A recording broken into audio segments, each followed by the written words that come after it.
My name's Bernard Sheridan. Today we're going to take a look at the swing of Billy Horschel, the latest winner on the PGA Tour. Billy just won the BMW. We'd like to congratulate him. And we're going to look at a few points in Billy's swing that you can mimic to keep the ball on line. And this is going to help you hit the ball straighter with your driver. And it's also going to give you a lot more control over most of your shots, no matter what the club is that you're using, if you use some of these guidelines that we're going to show you here. So the first thing that we want to look at, of course, is good posture. And Billy is in a great position. And what I want you to notice here is that his chest is facing very much forward. It's not facing the ground. Okay, he's not bent over at his waist.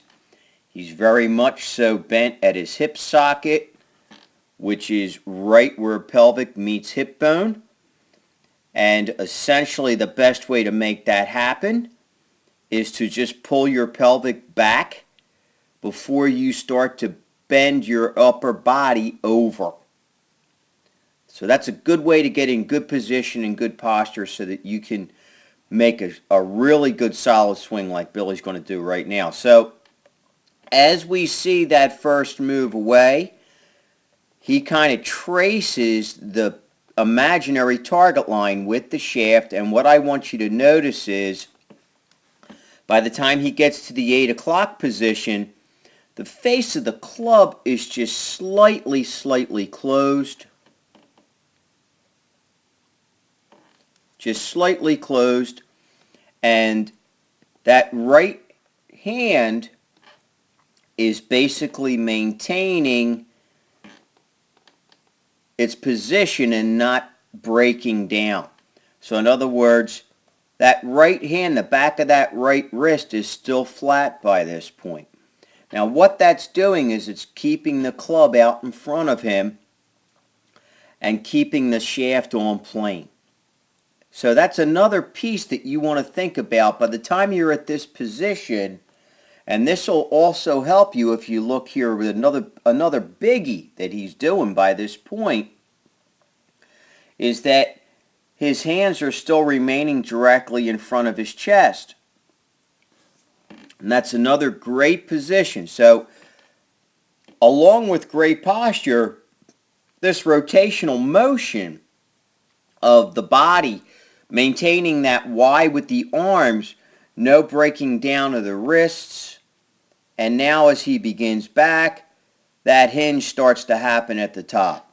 Now what I want you to notice too is that at the top, once Billy's shoulders have gotten to a full rotation, his arms do not continue to lift. He's pretty much done here and he's ready to go back on his way down. I see many players by this point continuing to lift their arms, trying to get past parallel. This is unnecessary. It will not create any more power. It'll only create inconsistency. So as he starts down, he has a nice rotation of the lower body. The first move is lower body clears, left side clears. Maintaining that hinge, that lag, he's delivering the lag with the rotation of his body. Here we see impact, and we see 2 frames here because this is taken in high speed. And so essentially what we're seeing here is just before impact and just after impact. And what I want you to notice is that's where his hand is starting to unhinge. And right as he does unhinge, and let's get to that next point where we'll see it hop a frame here, and this is great because we can see just past, we can see that face is slightly aiming to the right, and then after impact that face is aiming left and the toe is aiming at the target.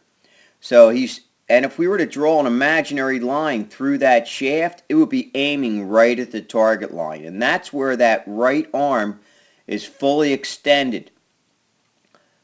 Now, as he comes through, that head starts to rotate with the body, and then he gets to a full finish, and he gets that shoulder to the target, full weight shift, and that back foot, that heel and toe is at that 12 o'clock position that we always love to see. So these are some pointers that you can take in positions that you're going to try to hit in your swing. Let's just take a quick review. The first one is that takeaway, not letting that wrist break down to this point and then beginning the hinge. At the top, letting those shoulders turn and not raising your arms anymore.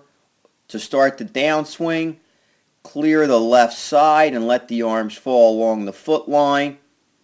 That's going to deliver the lag, create more power.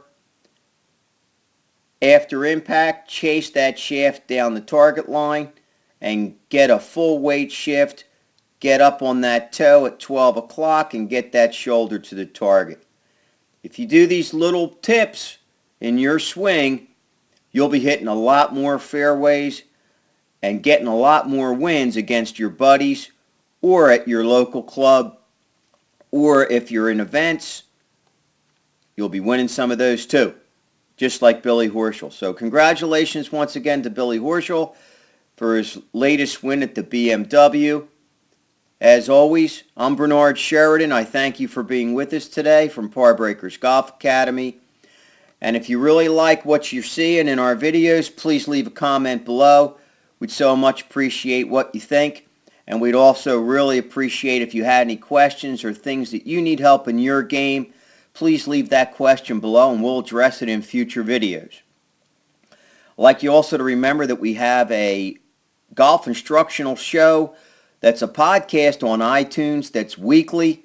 Hop up there and take a listen to that. You'll get a lot more information about how to take care of your game and take total control of your game. So until next time, I'm Bernard Sheridan, and until we meet again, try to keep it in the short grass.